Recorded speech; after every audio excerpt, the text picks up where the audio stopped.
Good day everyone. So we are the group 3 of BSPA 3A Marketing Management.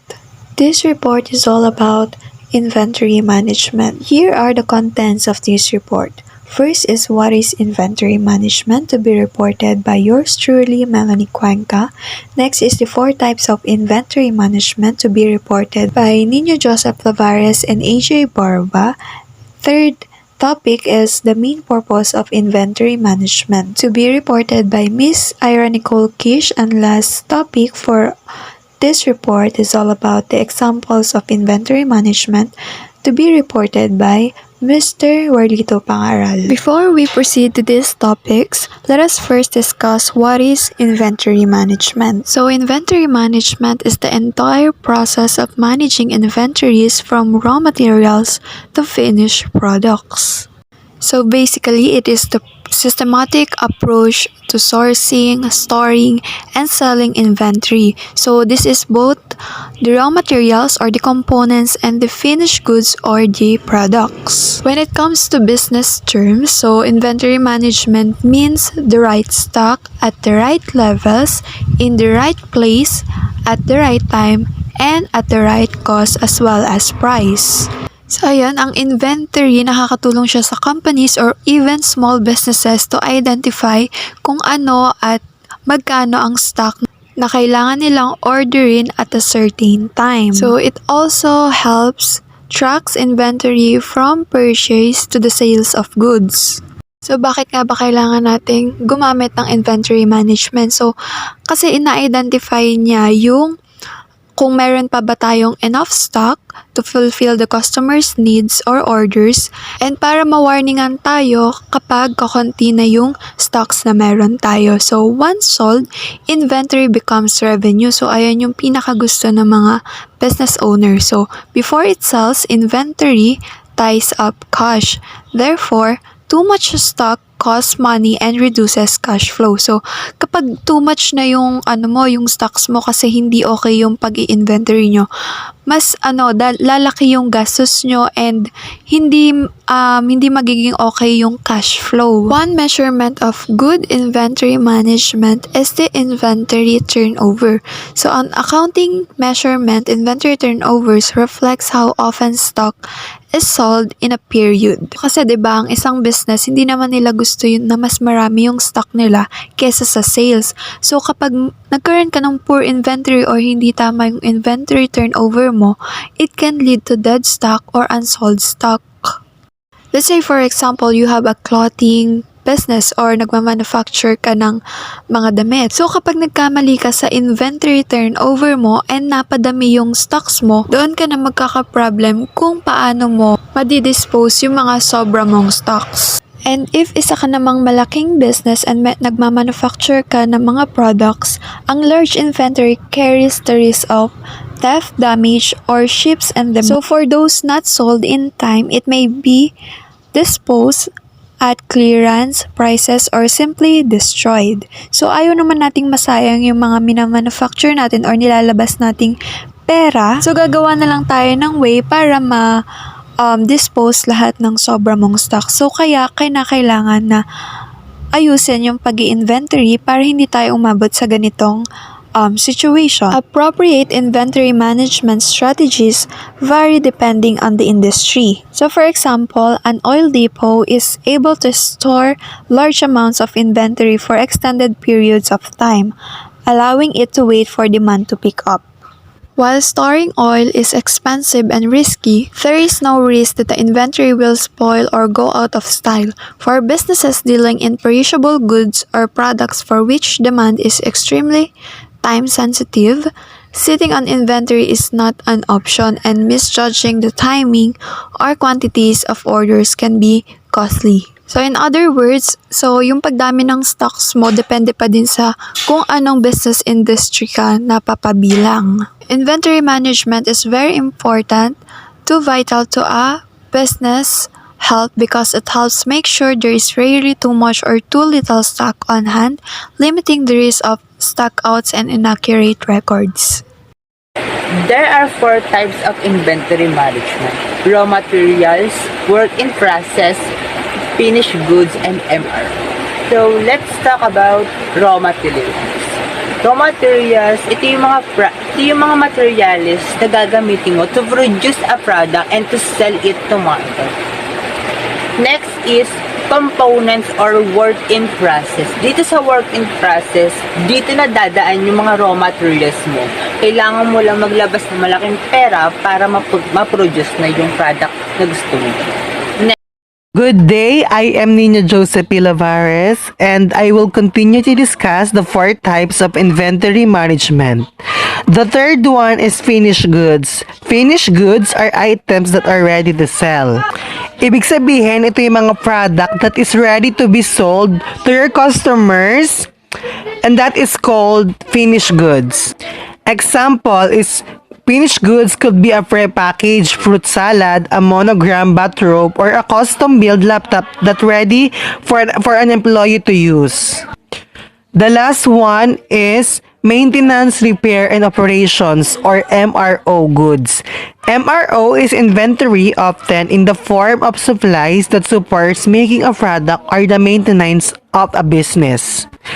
Meaning, it is inventory that is required to assemble and sell the finished product, but it is not built into the product itself. MRO inventory is all about the small details. For example, globes that handle the packaging of a product will be considered MRO. Basic office supplies such as pens, highlighters, paper would also be in this category. Purpose of inventory management. The main purpose of inventory management is to help businesses easily and efficiently manage the ordering, stocking, storing, and using of inventory. Business also need to ensure the availability of materials in sufficient quantity as and when required and also minimize investment in inventories. So it is expected to be operational and financially.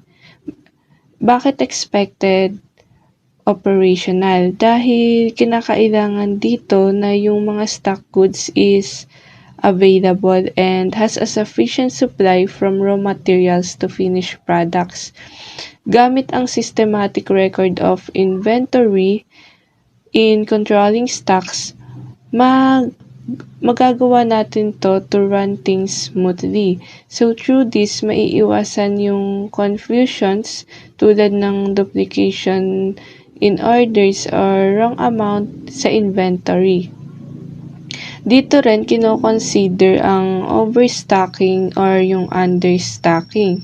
We already know that naman na understocking ay maaaring mag-cause ng scarcity o nung kakulangan na magdudulot ng problema sa ordering process. It is also expected financially dahil ang main point naman talaga ng inventory management is to minimize the cost. Kailangan ma-minimize or mabawasan yung mga unnecessary capital for the business to be financially alright. To make it happen, we need to under control yung material cost para na rin ma-reduce yung tinatawag nating production cost. Dapat din dito ma-minimize yung working capital as possible. So, kapag nagawa natin to or na-execute natin ng maayos yung or effectively yung inventory process, maaaring makaiwas ang business sa iba pang expenses tulad ng purchase cost, carrying cost, and ng storage cost. Example of inventory management. Depending the types of business or product being analyzed, a company will use various inventory management methods.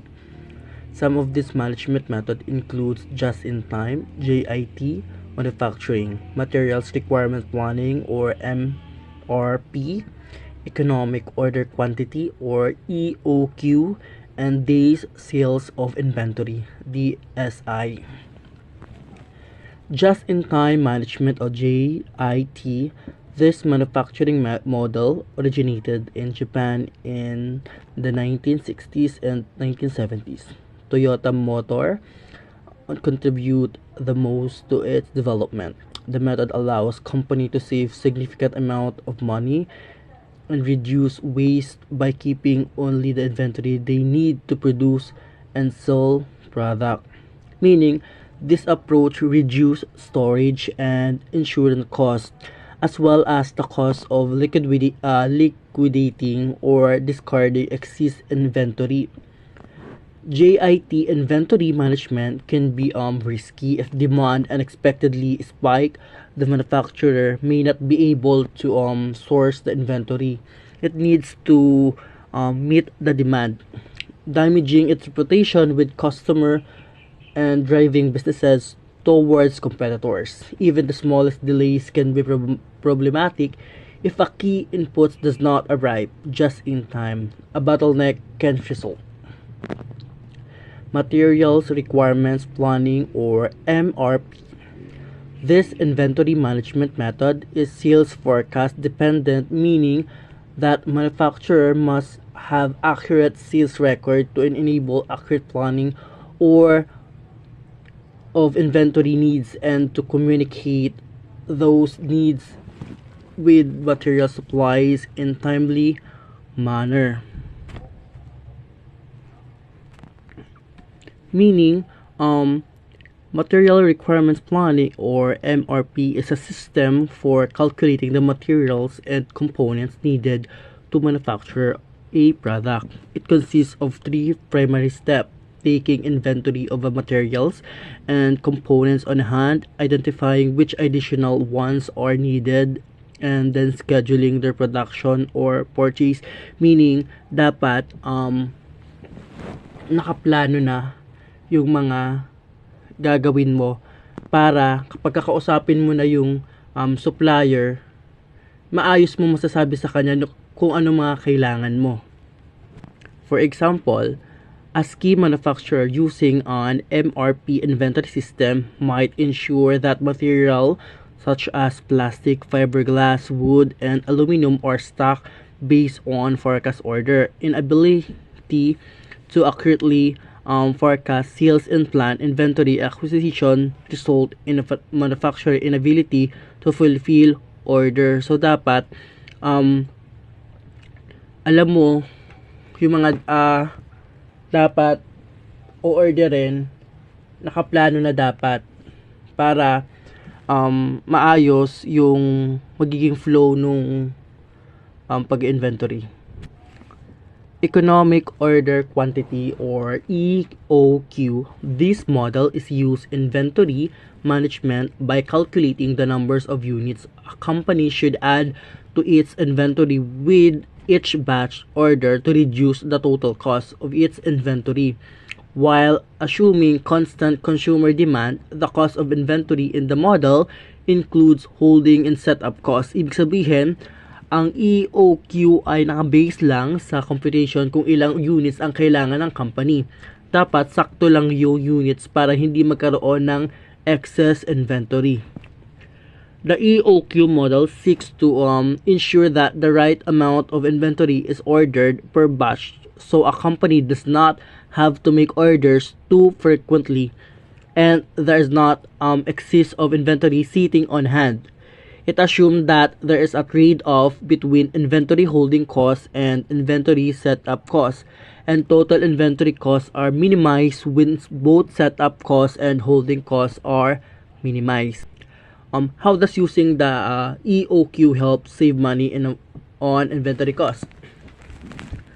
Using the EOQ model, you can find the ideal quantity of goods to purchase in one order that is the most economically profitable. If you order too few product at one at a time, you might find yourself having higher inventory costs due to a higher total ordering cost. Days Sales of Inventory, DSI, is a financial ratio that indicates the average time in days that a company takes to turn its inventory, including goods that are work in progress, into sales. DSI is also known as the average age of inventory days in inventory outstanding or DIO, days in inventory DII, and days sales inventory or days inventory, and it's interpreted in multiple ways. For example, that is the manager of a supermarket needs to know how long perishable item in the produce section remain in the store before they are sold. For a pharmacy needs to know how long certain medicines sit on the shelf before they are sold. It's important for every business to be able to analyze the average amount of time necessary to sell its inventory. Some goods expire and are unable to be used after a certain amount of time. Manager use the days sales in inventory ratio to assess the average amount of time for the company to sell its inventory. Days sales of inventory is an important part of a proper inventory management. Why manager want inventory to move fast so they can use the cash from sales on other business expenses. They also want to decrease the chances of inventory getting too old to use or sell, which cost the company money. Manager also must know when purchasing new inventory item is necessary to keep the business operating smoothly. There are other methods to analyze inventory. If a company frequently switches its method of inventory accounting without reasonable justification, it is likely its management is trying to paint a brighter picture of its business than what is true. The SEC requires public companies to disclose LIFO reserve that can make inventories under LIFO costing comparable to FIFO costing. Frequent inventory write-off can indicate a company issue with selling its finished goods or inventory obsolescence. This can also raise a red flag with company inability to stay competitive and manufacture products that appeal on consumers going forward. Thank you.